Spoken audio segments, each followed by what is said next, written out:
Welcome to the webinar on applications of graph theory. A warm good evening to all. We take an immense pleasure to introduce about our resource person, Dr. J. Geeta. She is working in Amartya Vishwa Vidya Peetham University in Coimbatore. She completed her PhD in the year 2016 in graph theory from the same university. She is an expert in graph theory and also linear algebra. She has published more than 30 journals on graph theory, both nationally and internationally.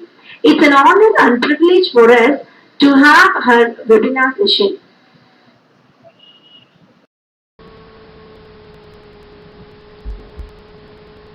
Hi, I am Geeta, working in Amartya Vishwa Vidya Peetham, Coimbatore. In today's lecture, we are going to discuss some of the applications of graph theory. What is a graph theory? It is a modeling problem.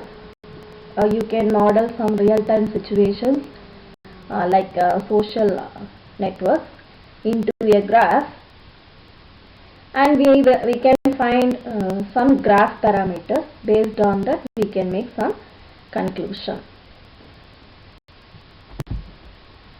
Where this graph theory starts from? In Russia, there is a city called Königsberg. People constructed 7 bridges over Regal River, which connects 2 islands, Dnipro and Lonsky. This can be modeled in this way. Left hand side you can see the bridges over the river, and right hand side the graph modeling corresponding to this problem.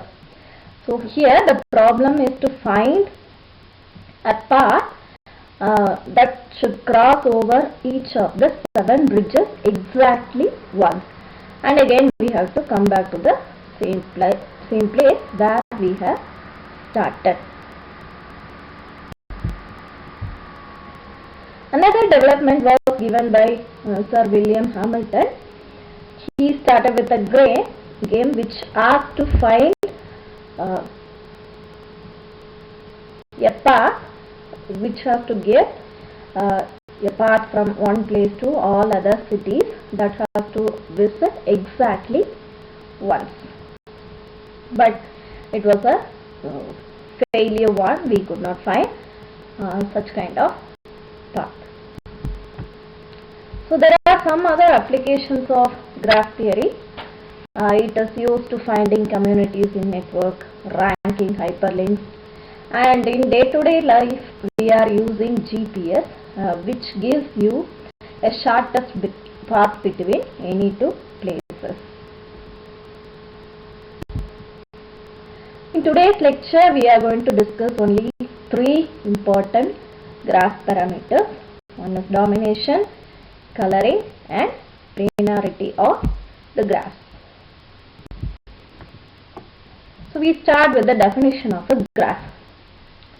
A graph G consisting of 2 sets, vertices and edges, normally denoted by the letters capital V and capital E.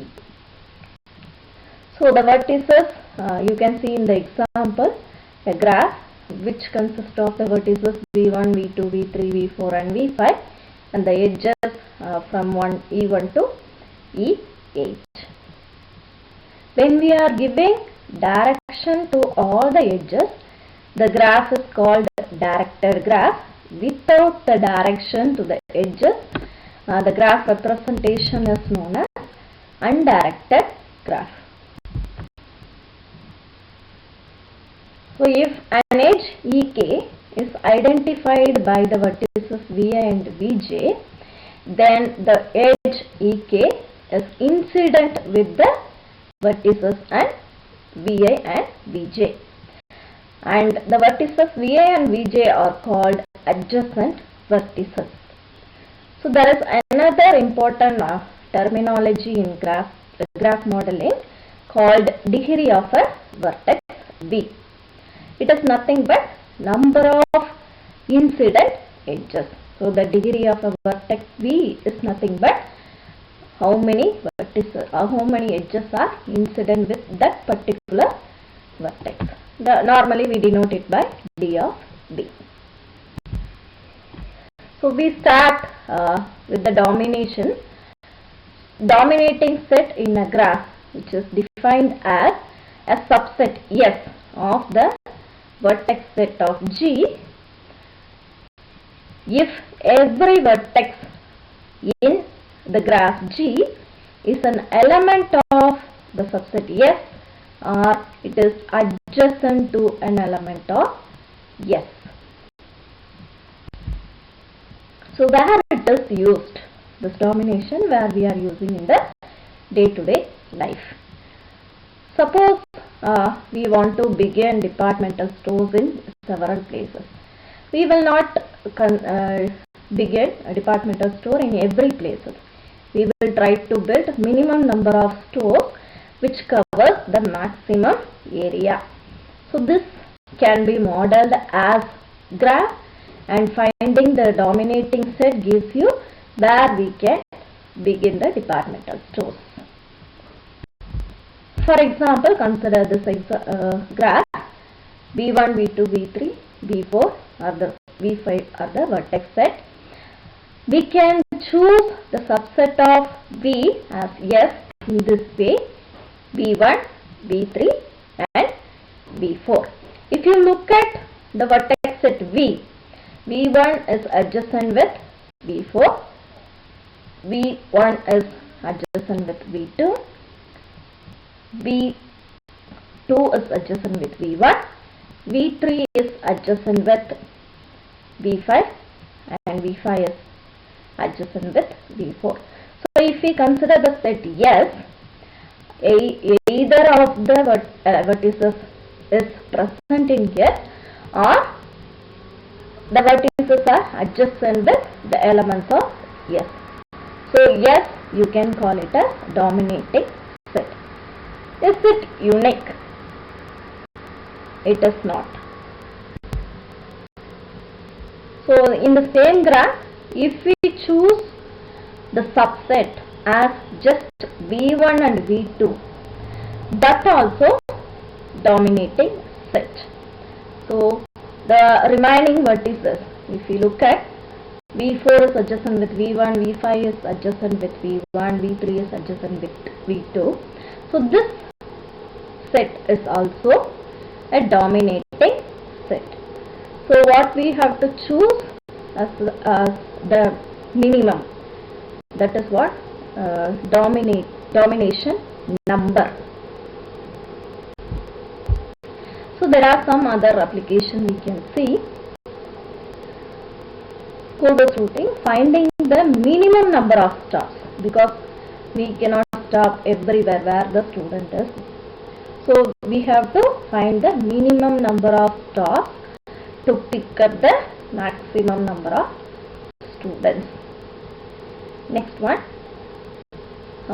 if you want to construct, if you want to build a radio station, we cannot place everywhere. So we have to find the minimum number of stations which cover maximum people that can be put it in the frequency limit.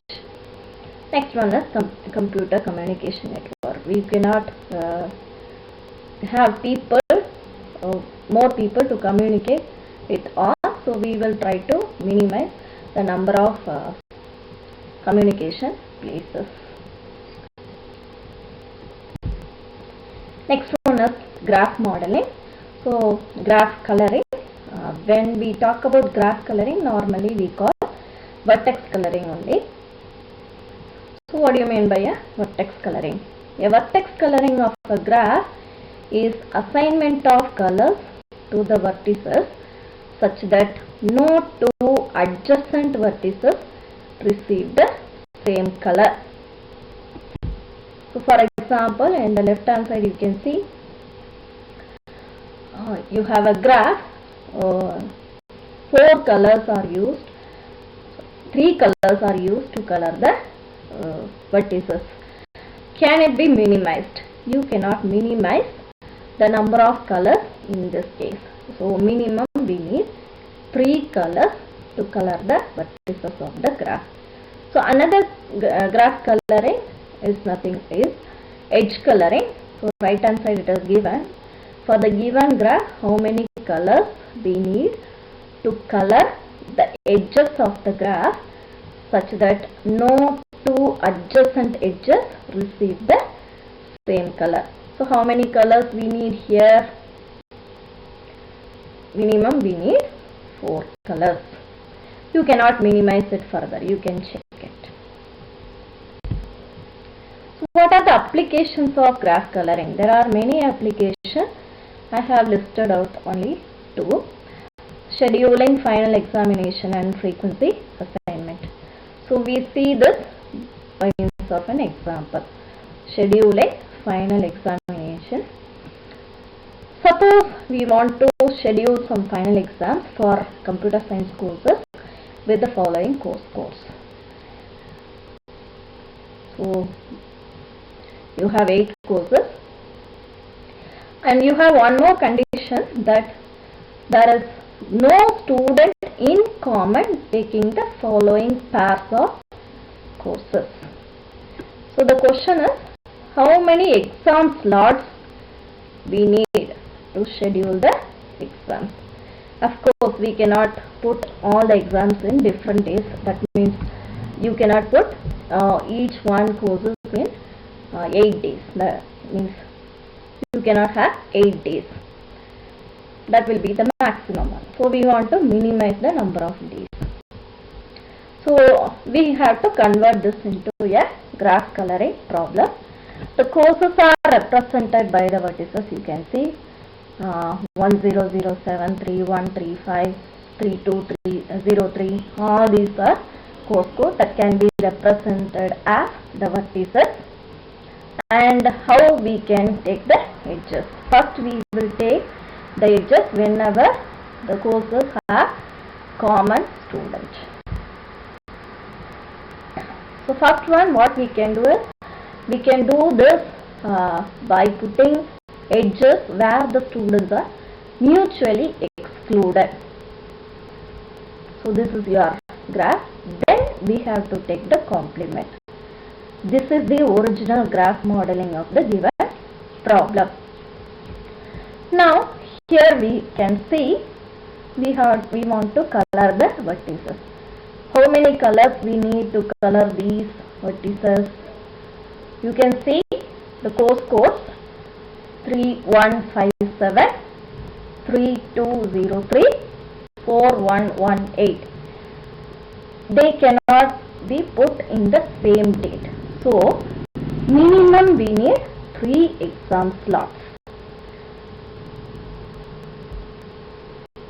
Similarly, the course code 3157, 3261, 4118 also cannot be put in the same date.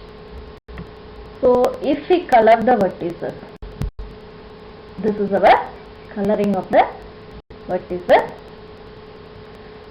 1007, 3137, 3157, 4156. They are not adjacent with each other. Therefore, all these 4 can be put in one slot. Another one 3203, 3261, 4115. They are all not adjacent. Therefore, they can be put in one slot. But if you look at 4118, you cannot give either of these 2 colors. We have to go for the third one. So minimum we need 3 exam slots for scheduling the graph, scheduling the exam. So this is one of the important application of graph coloring. Next one is planar graph. A graph is called a planar graph if it is possible to draw the graph in a plane without crossing the edges. Because for example, these are the applications. If you want to give electricity connection, water connection, gas connection to some houses, you cannot have pipelines one over another. So you have to find is it possible to get connection without crossing the pipes. So this is one of the important application of planar graph. Other application, connecting components on a circuit. Of course, in an electric circuit, you cannot have the wires one over other. It will be short circuited. So you cannot have one over another. So we have to try to get a planar type of connection. Another one is subway system. We see this through an example.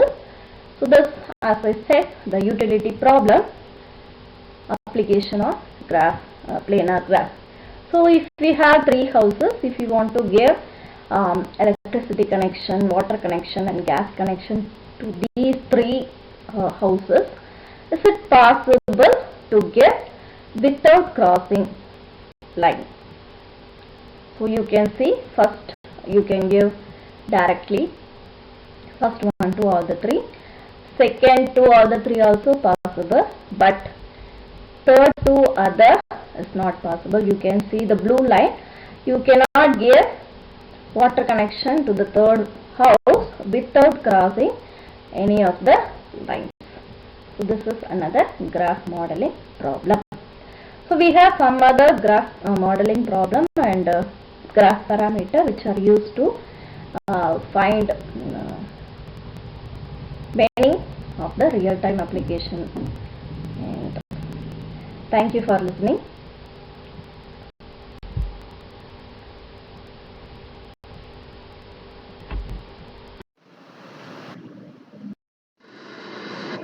And finally, we are at the end of our session. Our sincere thanks to the chief guest, Dr. J. Geeta. Thank you for her valuable information. We like to extend our thanks to our managing trustee, dean and principal.